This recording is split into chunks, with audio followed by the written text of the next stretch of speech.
I wake up in the morning and I want to reach for my phone. But I know that even if I were to crank up the brightness on that phone screen, it's not bright enough to trigger that cortisol spike and for me to be at my most alert and focused throughout the day and to optimize my sleep at night. So what I do is I get out of bed and I go outside.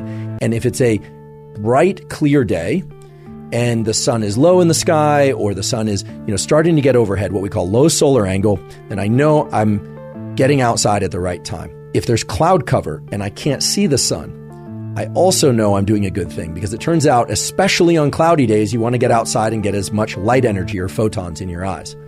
But let's say it's a very clear day and I can see where the sun is.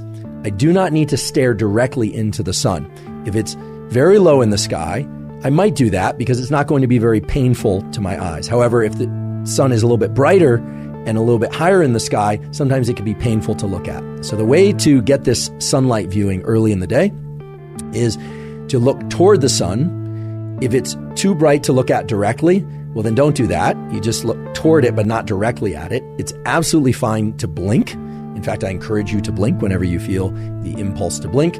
Never look at any light, sunlight or otherwise, that's so bright that it's painful to look at because you can damage your eyes. But for this morning sunlight viewing, it's best to not wear sunglasses. That's right, to not wear sunglasses, at least for this morning sunlight viewing. It is absolutely fine to wear eyeglasses or contact lenses, so-called corrective lenses. In fact, those will serve you well in this practice or this tool because they will focus the light onto your neural retina and onto those melanopsin intrinsically photosensitive ganglion cells.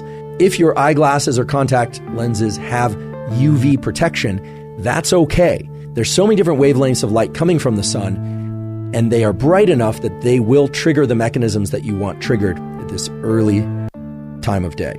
So try and get outside, ideally within the first 5 minutes of waking, or maybe it's 15 minutes, but certainly within the first hour after waking. I want to share with you 3 critical things about this tool of morning sunlight viewing. First of all, this is not some woo biology thing.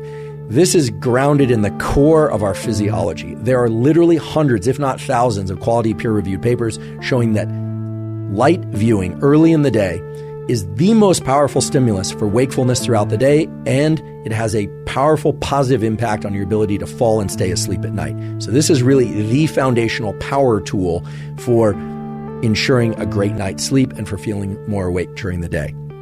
Second of all, if you wake up before the sun is out, you can and probably should flip on artificial lights in your internal home environment or apartment or wherever you happen to live if your goal is to be awake. Right? If you wake up at 4 a.m. and you need to be awake, well, then turn on artificial lights.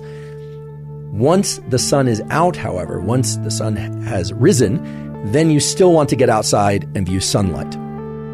Some of you will wake up before the sun comes out, and if you're asking whether or not turning on artificial lights can replace sunlight at those hours, unfortunately, the answer is no. Unless you have a very special light, we'll talk about what kind of light, the bright artificial lights in your home environment are not, I repeat, are not going to be sufficiently bright to turn on the cortisol mechanism and the other wake-up mechanisms that you need early in the day. The diabolical twist, however, is that those lights in your home or apartment or even on your phone are bright enough to disrupt your sleep if you look at them too late at night or in the middle of the night. So there's this asymmetry in our retinal, our eye biology, and in our brain's biology, whereby early in the day, right around waking, you need a lot of light, a lot of photons, a lot of light energy. And artificial lights generally just won't accomplish what you need them to accomplish. But at night, even a little bit of artificial light can really mess up your so-called circadian, your 24-hour clocks, and all these mechanisms that we're talking about. So if you wake up before the sun is out and it's still dark, please turn on as many bright artificial lights as you possibly can or need, but then get outside once the sun is out. On cloudy days, you especially need to get outside. I repeat, on cloudy days, overcast days, you especially need to get outside and get sunlight. You just need to get more of it. Now, how much light and how much light viewing do you need? This is going to vary depending on person and place, literally where you live on Earth, whether or not there's a lot of tree cover, whether or not you're somebody who has sensitive eyes or less sensitive eyes. It's really impossible for me to give an absolute prescriptive, but we can give some general guidelines. In general, on a clear day, meaning no cloud cover or minimal cloud cover. You want to get this sunlight exposure to your eyes for about 5 minutes or so. Could be 3 minutes one day, could be 7 minutes the next day, about 5 minutes. On a day where there's cloud cover, so the sun is just peeking through the clouds or it's more dense cloud cover, you want to get about 10 minutes of sunlight exposure to your eyes early in the day. And on days that are really densely overcast or maybe even are rainy, you're going to want to get as much as 20 or 30 minutes of sunlight exposure. Another key thing is do not forget about, just don't try and get this sunlight exposure through a windshield of a car or a window, whether or not it's tinted or otherwise. It takes far too long. It's simply not going to trigger the relevant mechanisms. You will be standing there all day trying to get enough light into your eyes from the morning sunlight, and by then,